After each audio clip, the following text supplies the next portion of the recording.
Então, gente, é o seguinte, a gente fez aquele exercício, né, linear aí com as cargas todas numa mesma reta e é importante dizer que como a gente está tratando de uma grandeza vetorial, vai entrar vetor. Se vai entrar vetor, possivelmente vai entrar geometria também. Então é muito importante ter um certo conhecimento, né, em geometria plana. Esse exercício prova isso. Então, assim, ele fala assim, né, em cada vértice de um quadrado existe uma carga Q. Ele pede para determinar o módulo da força elétrica resultante sobre qualquer uma das quatro cargas em função do lado do quadrado. Bom, quando ele fala em função, significa que o lado do quadrado, que eu posso chamar genericamente de L, ele vai ter que estar na fórmula, ou seja, eu vou substituir alguns valores aí, algumas incógnitas que já estão no quadrado, mas eu vou ter que deixar a fórmula em função desse lado L aí, a fórmula da força. Então, no exemplo que ele deu, ele pegou aí essa carga superior direita. E, bom, ele chamou, né, essa força superior direita de Q2, essa carga, perdão, né, essa carga superior direita, ele chamou de Q2. E aí você monta o sistema de força para cada uma das outras cargas sobre ela. Então a gente tem aí Q1 ao, né, ter aí a força com Q2, vai ser a força que 1 exerce em 2. Né? E como todas são Qs, então a gente pressupõe que todas são cargas de mesma intensidade e mesmo sinal. Portanto, todas serão forças de repulsão. Por isso que a seta F de 1 em 2 é uma seta saindo, né, do outro lado aí, do outro lado de Q1, né, comparando, tipo, eu tenho Q2, não vai ser uma força que vai estar apontando para Q1, seria uma força de atração, vai ser uma força apontando aí para o outro lado, porém está na mesma direção horizontal. No caso do corpo 3, que está na diagonal oposta, né, na extremidade oposta aí, diagonalmente, de Q2, também vai ser uma força saindo aí, né, de Q2, essa força de 3 em 2, seguindo essa direção diagonal. E a mesma coisa Q4, né, seguindo a direção vertical, isso é uma força saindo aí de Q2. Beleza, tenho o meu sistema aí de forças montado. Agora eu preciso deixar em função do lado do quadrado. Então vou utilizar as fórmulas, a fórmula, perdão, que eu já sei de força elétrica. Então, o que eu sei? Que a força, né, de 4 em 2, ela vai ser igual à força de 1 e 2. Por que isso? Porque tem o mesmo valor de carga e a distância é a mesma. A distância é exatamente o lado do quadrado. Então, a distância de Q1 para Q2 é a mesma coisa de Q4 para Q2. Por isso que eu posso igualar as fórmulas, porque se distância e carga são iguais, a força é igual também. Então, eu vou ter aí na substituição o K, que a gente já sabe que é a constante. Eu vou ter Q vezes Q, portanto, Q ao quadrado. E o lado do quadrado ao quadrado, justamente porque a minha distância aí, né, sempre vai estar ao quadrado, como a gente viu. E aí, já a força de 3 em 2, eu não vou ter o lado do quadrado como distância, eu vou ter a diagonal do quadrado. E aí a gente tem que lembrar de geometria plana, que a diagonal do quadrado nada mais é do que o lado raiz de 2. Então eu vou fazer o mesmo esquema, mas na hora da distância vai ser o lado raiz de 2 ao quadrado. Então, mesma coisa. Força de 3 em 2, constante, né, do vácuo aí, que a gente sabe que é 9 vezes 10 a nona, mas a gente pode deixar Q mesmo, K, perdão, K mesmo. Vai ser vezes Q vezes Q, que é Q ao quadrado, e isso dividido por L raiz de 2 ao quadrado, que é justamente a diagonal do quadrado aí ao quadrado.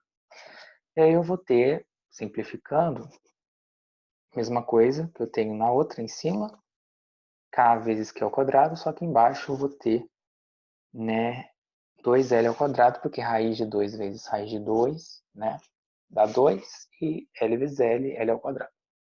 Beleza, tem essas duas fórmulas. E agora, como é que eu vou operar com elas? Simplesmente eu vou fazer aí um Pitágoras, né? Eu vou fazer um Pitágoras para eu poder descobrir essa primeira resultante entre essas forças que estão perpendiculares. Quais forças que estão perpendiculares, né? Que são de 90 graus aí. A força de 4 em 2 e a força de 1 em 2. Monto Pitágoras, descubro essa resultante, que por sinal vai ser aí a resultante que vai ser somada com F32 depois.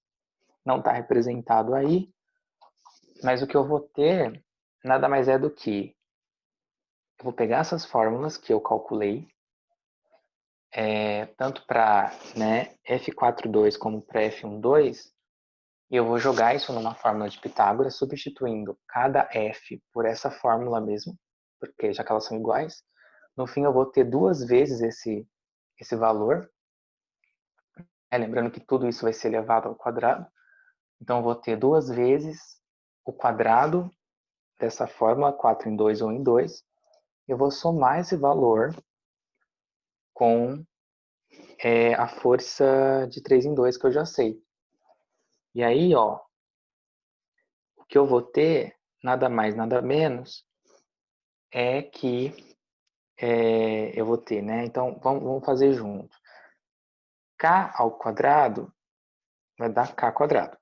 Q ao quadrado vai dar Q elevado à quarta. E L ao quadrado, L ao quadrado vai dar L à quarta. Então, tenho essa estrutura. Só que eu vou ter tanto isso para F42 ao quadrado quanto para F12 ao quadrado.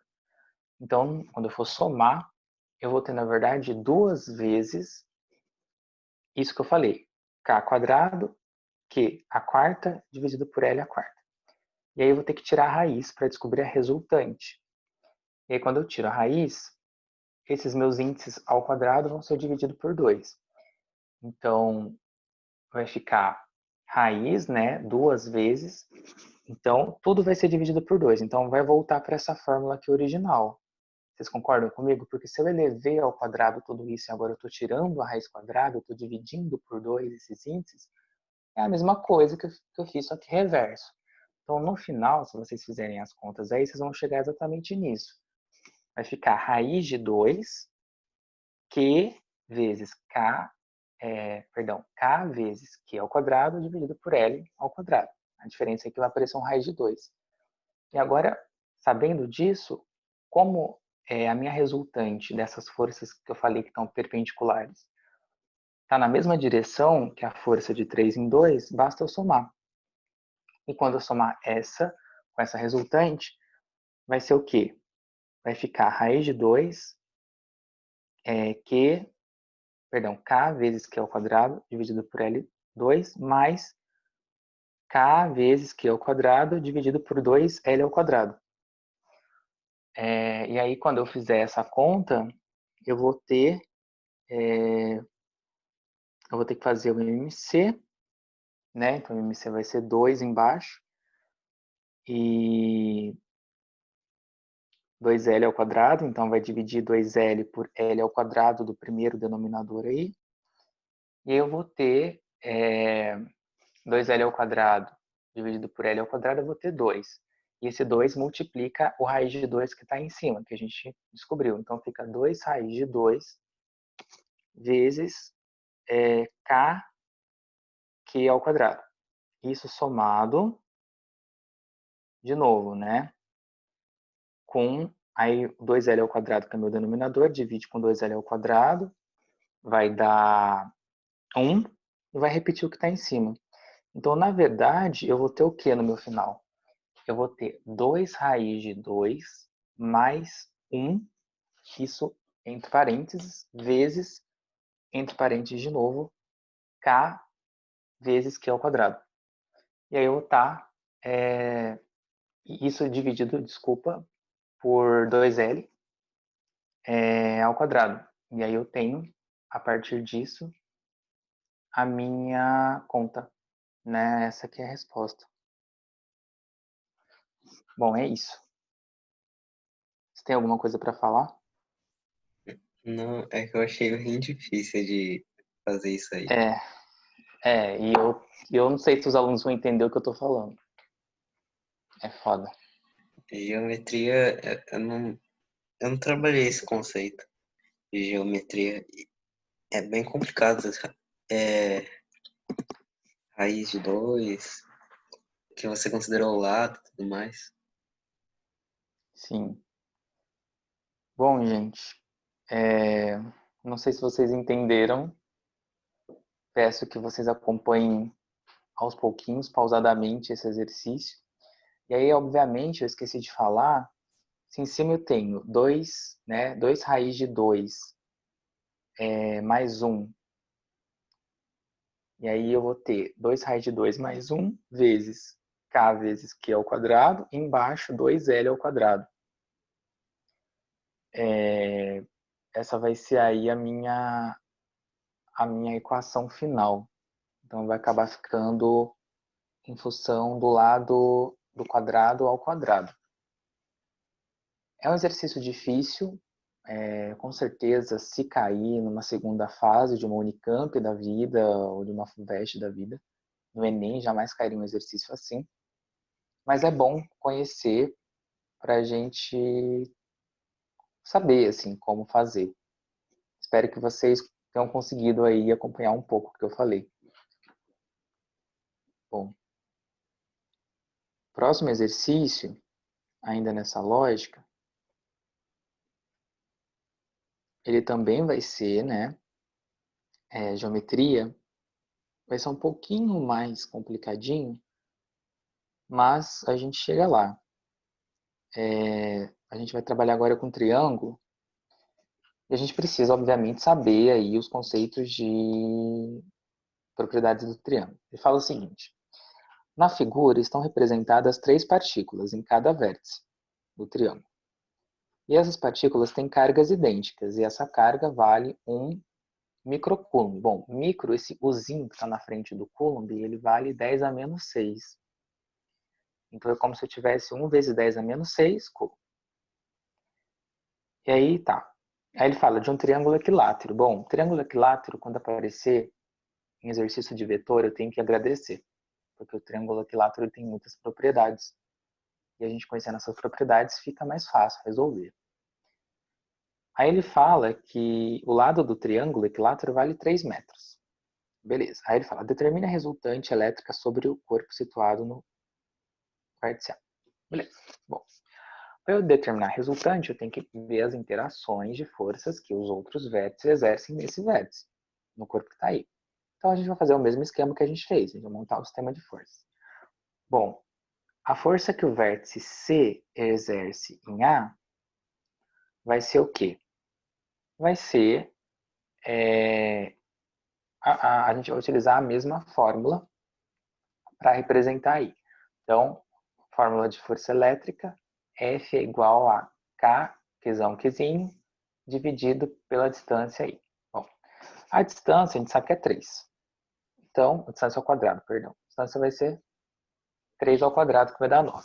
Aí, montando a fórmula, o que eu vou ter? Eu vou ter o K, que é 9 vezes 10 a nona, e eu vou ter 9 vezes 10 a nona vezes Q ou Q ao quadrado. E aí seria 1 vezes 10 a menos 6 ao quadrado, que vai dar 1 vezes 10 a menos 12. Então, em cima eu tenho 9 vezes 10 a nona vezes 1 vezes 10 a menos 12. 9 vezes 1, 9. 10 a nona com 10 a menos 12, 10 a menos 3. Então, em cima eu tenho 9 vezes 10 a menos 3. Embaixo eu vou ter o quê? 3 ao quadrado. Está em metro? Está em metro. Então é isso mesmo, 9. Então simplifica o 9 de cima com o 9 de baixo, eu vou ter o quê? Como força, 1 vezes 10 a menos 3 newtons. É a mesma coisa a outra força, porque se vocês observarem, eu tenho a mesma carga, eu tenho a mesma distância, porque é um triângulo equilátero. Então eu vou ter também 1 vezes 10 a menos 3 de força. Beleza. Aí o que eu vou fazer? Ele pede a resultante.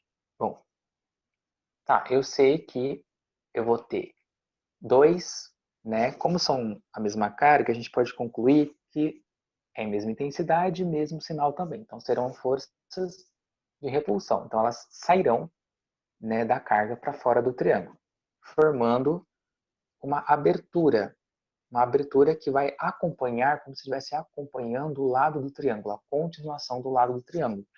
Então, o meu lado AC vai continuar depois do vértice A, formando aí a força. O meu lado BA vai continuar depois do vértice A, formando essa força de interação entre B e A. Né?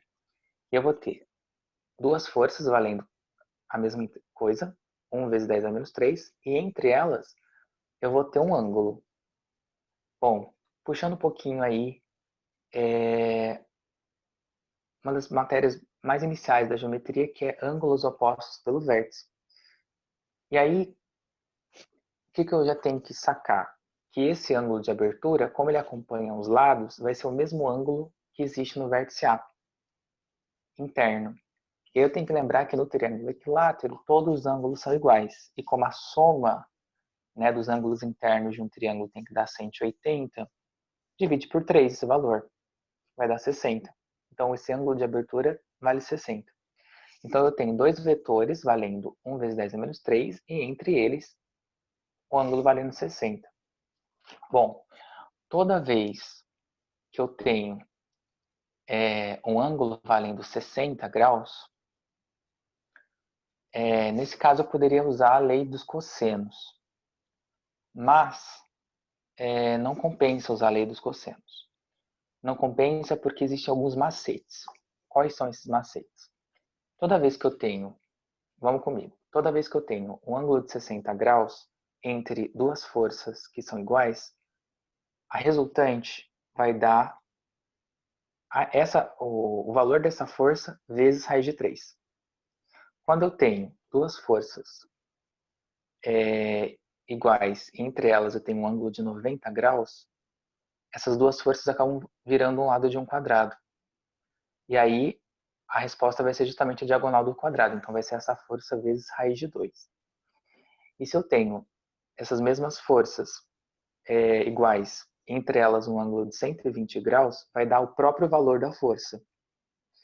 Então, ao invés de eu fazer a lei dos cossenos, que é uma bagaça muito complexa, é legal decorar esses macetinhos. Então, como no caso eu tenho 60 graus, recordando, e as forças são iguais, 1 vezes 10 a menos 3 newtons, então vai ser 1 vezes 10 a menos 3 newtons vezes raiz de 3. Ou, melhorando, raiz de 3 vezes 10 a menos 3 newtons. Essa é a resposta da resultante. Belezinha?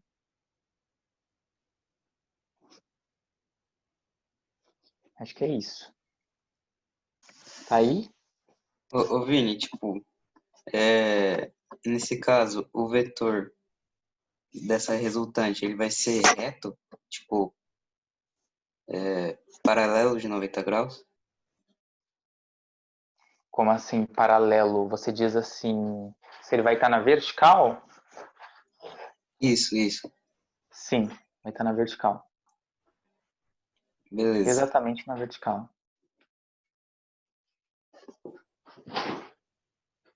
Bom, cara, eu terminei os exercícios de força elétrica. E vocês que estão acompanhando aí também. Eu não sei se Você aguenta ou você quer deixar para amanhã campo elétrico? Está cansado? Não, pode ir. Campo elétrico é tranquilo. Eu Beleza. acho, mais ou menos. Os exercícios de campo elétrico vão ser mais teóricos. E é importante, galera, vocês entenderem o seguinte, Isso que a gente viu de geometria para força pode se aplicar a campo também.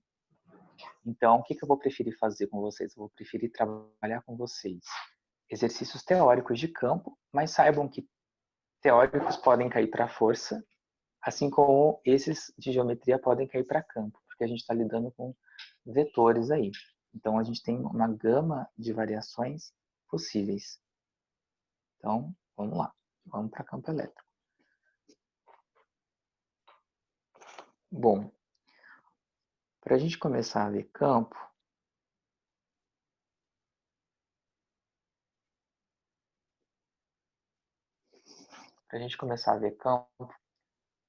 a gente vai ter que, primeiramente, opa, não é isso aqui. Primeiramente, a gente vai precisar diferenciar a força de campo. E é muito simples, gente. Campo é muito mais simples que força, porque assim, para a gente analisar a diferença, né, de força aí, a gente entender força. A gente precisa fazer o quê? A gente precisa ver os sinais das cargas. Então, se são sinais iguais, vão se repelir. Então, positivo ou negativo com negativo se repele, enquanto que com forças diferentes vão se atrair.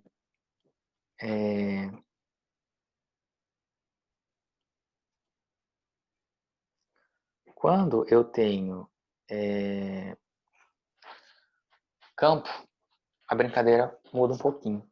Mas é mais fácil, porque eu não preciso olhar para o sinal da carga que vai estar interagindo, sinais das cargas que vão estar interagindo. Eu vou olhar apenas para a carga maior. Então, a minha carguinha de prova, aí nasce o conceito de carga de prova. O que é carga de prova? É toda a carga que eu coloco no espaço para verificar a força que uma outra carga maior que eu quero estudar exerce sobre ela. Então, agora não me interessa mais a interação entre duas cargas. Me interessa estudar a influência de uma única carga no espaço. E aí eu coloco, por conta disso, uma carga de prova. Mas não necessariamente eu precisaria dessa carga de prova ali.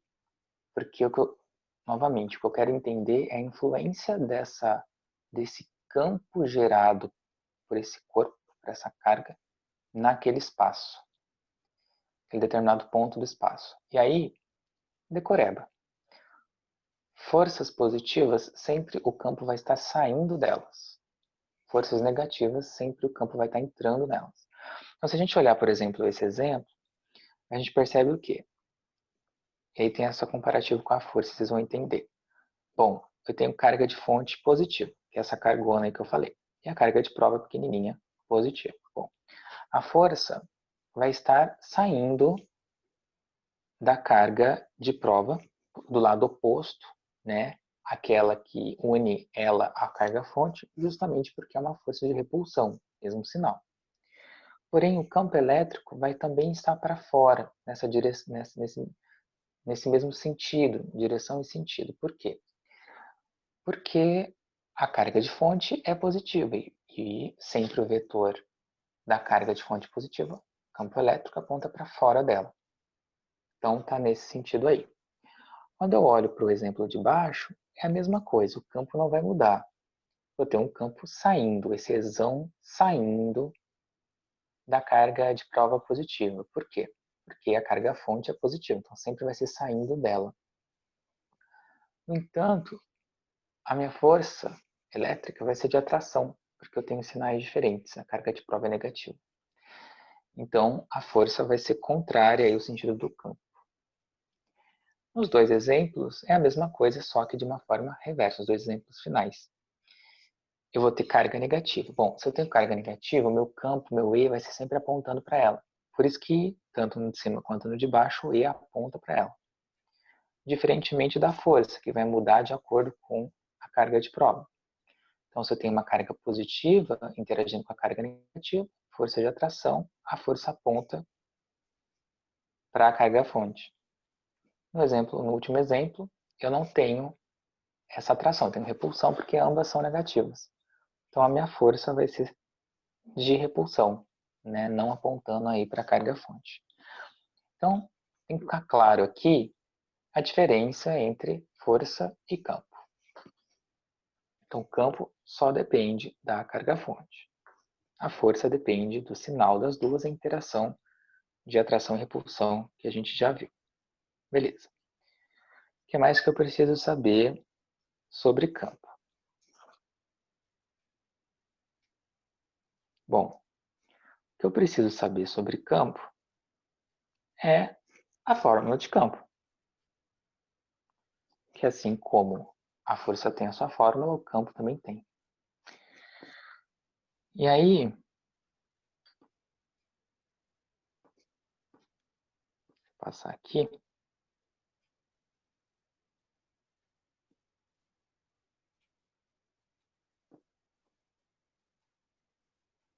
Lembrando que unidade de força, gente, sempre é Newton, tá?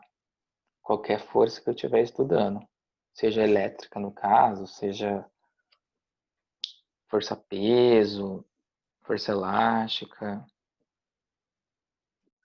Ô, Vini, empuxo. Oi, tipo, você falou de campo, não sei se é importante falar, sei lá, mas o pode campo é, falar. é elétrico, o campo elétrico é tipo a gravidade que tem na Terra. A gravidade da Terra existe, mesmo você testando ela ou não. Se você jogar uma bola para cima, a bola vai cair por causa da gravidade, mas se você não jogar, a gravidade continua existindo. E tipo, em alguns exercícios de campo elétrico, eles pedem só o ponto, não tem a carga de prova. Então aí fica mais fácil de entender se você souber que o campo ele vai existir independente da carga. Sim, exatamente isso. Muito legal você ter trazido esse paralelo com o campo gravitacional, porque é justamente isso, né, gente? Tanto que quando falam, né, pra gente aceleração da gravidade, está errado, conceitualmente está errado. A gente usa, porque já é cobrado há muito tempo isso, acabou pegando, mas não é uma aceleração, é um campo.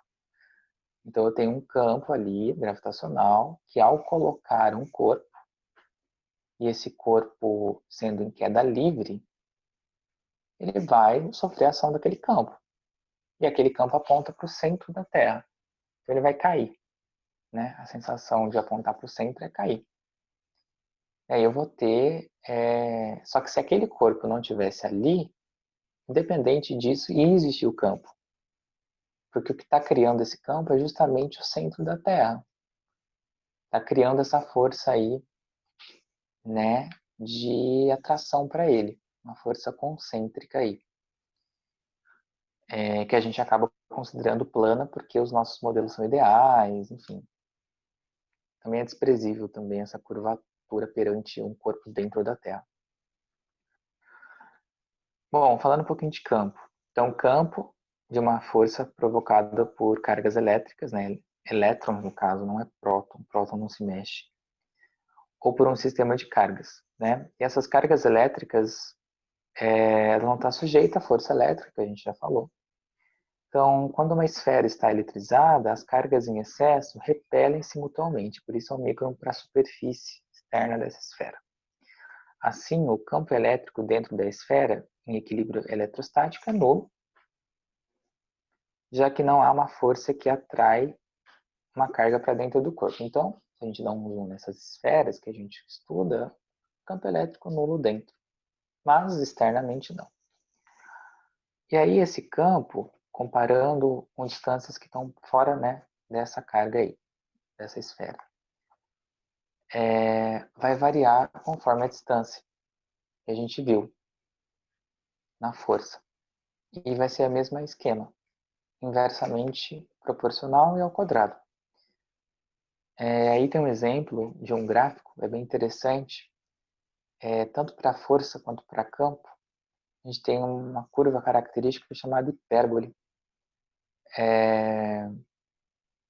Essa hipérbole é bem mais acentuada do que uma hipérbole linear, que seria o primeiro grau, e ela é uma curva justamente por conta desse caráter ao quadrado, né? Vocês devem lembrar um pouco da parábola, também tem curva, então tem essas relações aí. Bom, é importante a gente entender as linhas de campo, Então, quando eu tenho carga positiva, o campo elétrico é de afastamento, ele está saindo dessa carga positiva.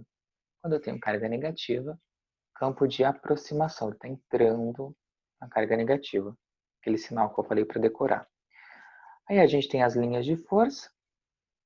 Né? Bom, as linhas de força nada mais são do que esses vetores de campo elétricos representados em sua totalidade, como se eu pegasse a esfera inteira e representasse cada vetor, fizesse um esquema.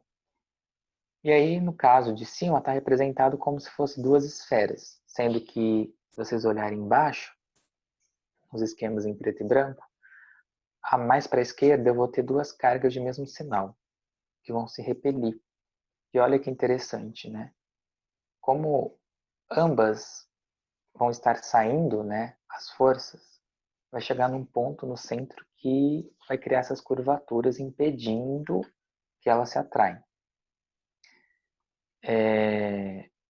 Esses campos elétricos, né? E a mesma coisa, fala que é linha de força, mas se trata de campo. E a mesma coisa no exemplo do lado, né, mais para a direita, só que no caso eu tenho atração, carga de mesmo sinal.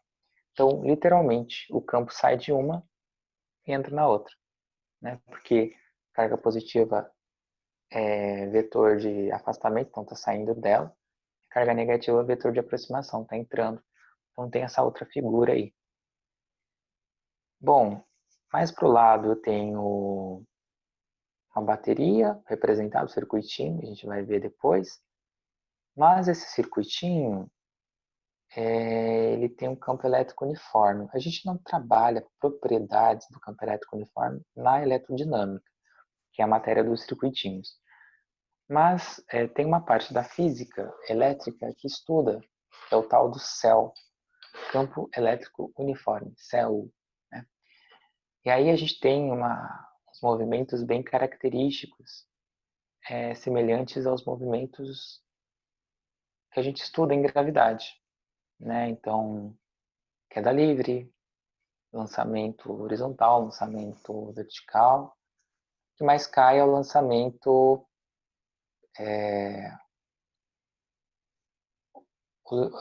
oblíquo. Então é muito comum exercícios de CEL caírem em lançamento oblíquo, mas eu não vou entrar aqui porque historicamente é uma questão a cada 10 anos. Então não compensa a gente abordar esse conteúdo, mas quem tiver interesse, vale a pena dar uma procurada, porque os exercícios são bem legais, assim, para quem já tem uma experiência nesse assunto. Bom, a gente tem as superfícies equipotenciais, e aqui já começa a falar da matéria da nossa próxima aula, que vai ser energia potencial elétrica e potencial elétrico. Então, agora eu vou fazer dois exercícios de campo para a gente finalizar a nossa aula.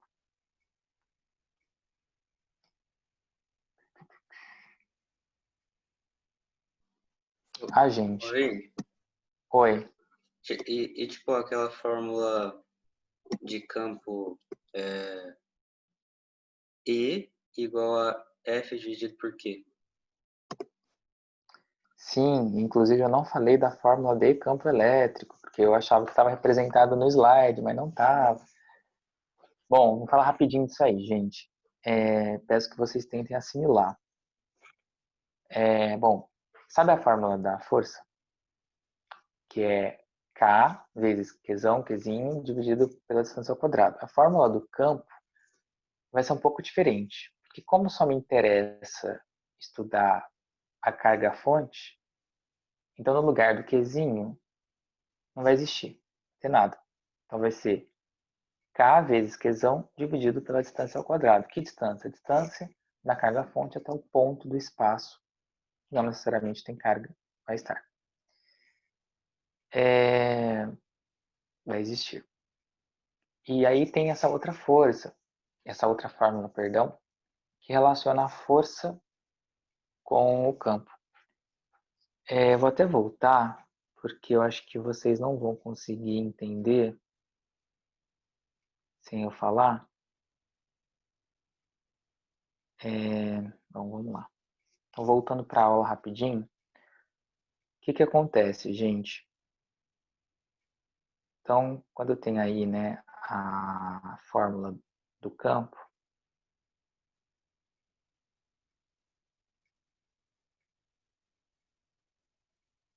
não está indo e travou, não trava. Ai, ai. Não! Tirar de novo e colocar de novo. Você quer pausar, cara? Pode ser, enquanto você tenta aí.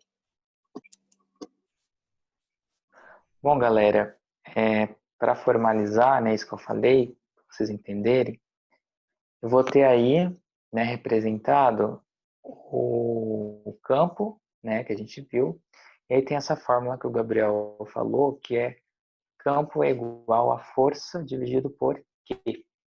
Q é carga, né? Carga de prova aí. O que vai acontecer é o seguinte, a gente vai substituir no lugar do F essa fórmula da força que a gente já conhece, e vai haver uma simplificação. E aí essa simplificação vai me destinar a uma outra fórmula, que é K vezes Qzão dividido por distância ao quadrado. É justamente a fórmula do campo elétrico. Então eu tenho essa fórmula do campo elétrico, assim como eu tenho da força. A diferença é que na força tem Qzinho, multiplicando Qzão. E eu tenho também essa primeira fórmula aí que está representada, que relaciona a força e o campo. É interessante porque aí já sai a unidade de medida do campo. Bom, a gente sabe que a unidade de medida de força é Newton.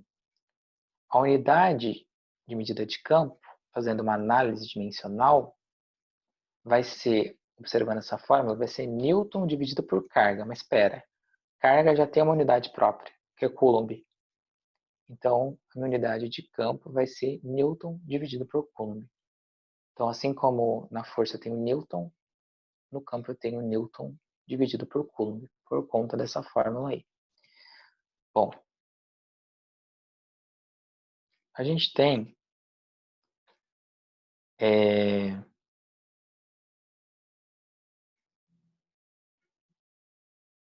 gente vai ter agora para fazer, né, alguns exercícios, a gente vai fazer mais dois e termina, é o seguinte, ele dá as alternativas aí e ele pede para eu julgar como correta. Então, vamos junto. Ele fala assim, o vetor campo elétrico em P dependerá do sinal de Q.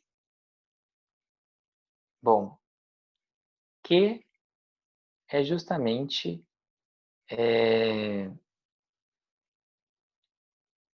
a carga fonte, tá? Ele não está mostrando, perdão, é a carga de prova. É que eu não consegui achar o desenho, gente. Então, Q será Qzinha é a carga de prova que a gente tem. E o vetor campo elétrico é o vetor dessa carga fonte. Bom, o vetor da carga fonte, que é o vetor campo elétrico, ele não depende. Lembra? O que vai depender da interação entre as duas cargas é a força elétrica.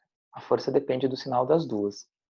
Mas o campo não depende. Então, ele não vai depender do sinal de Qzinho, vai só depender do sinal de Qzão.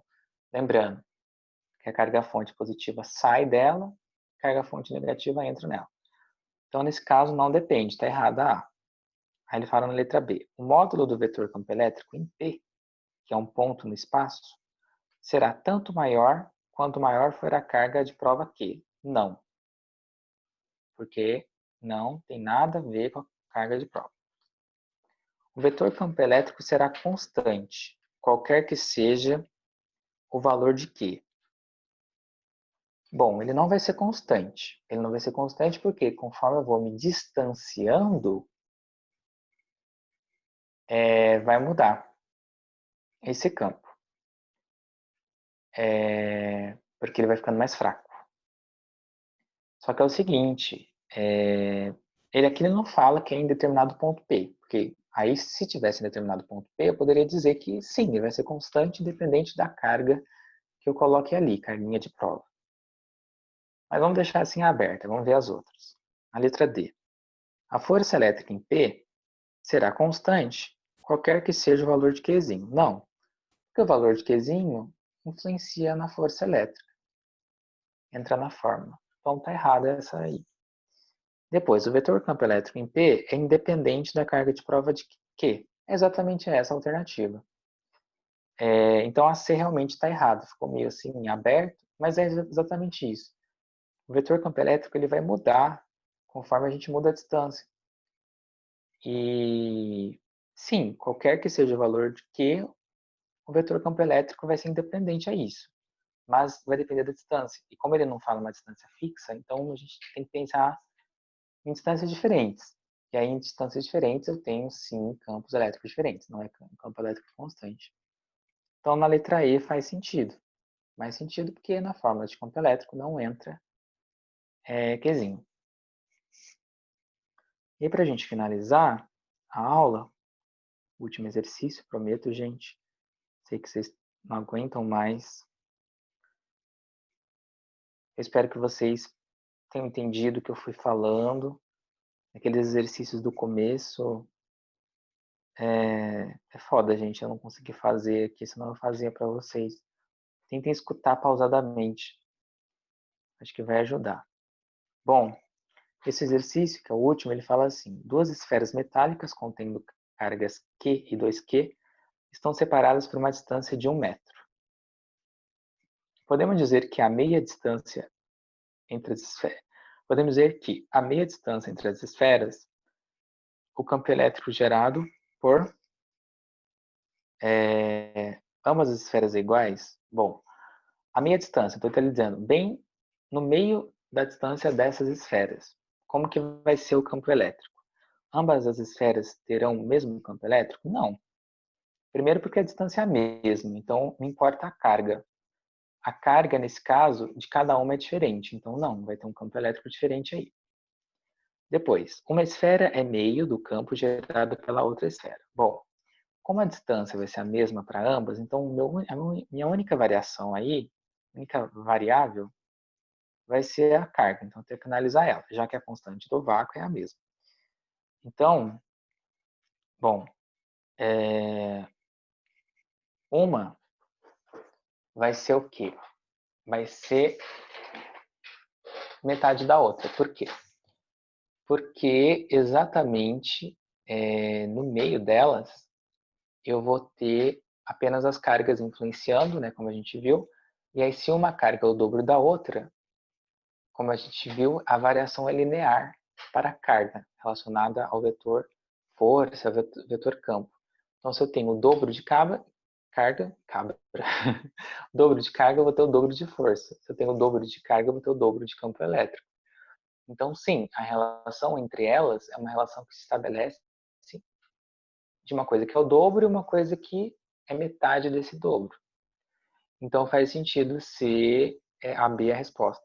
As outras falam de outros números, 1/3, 1/4. E aí a gente teria que olhar se a variação entre elas fossem de 3 ou de 4 aí. E aí no último ele fala que ambas as esferas é igual a zero. Não, porque tem diferença de carga. Bom, é isso, gente. Espero que vocês tenham entendido a nossa aula. Ficou bem confuso. Mas eu acho que vocês tiveram apanhado geral. Não é um assunto que cai muito. Então, tentem refazer bonitinho, que a gente foi falando, pausando aí, anotando. E a gente se encontra na próxima semana para falar de energia potencial elétrica e potencial elétrico. É isso. Bom fim de semana para todos. Oi, gente.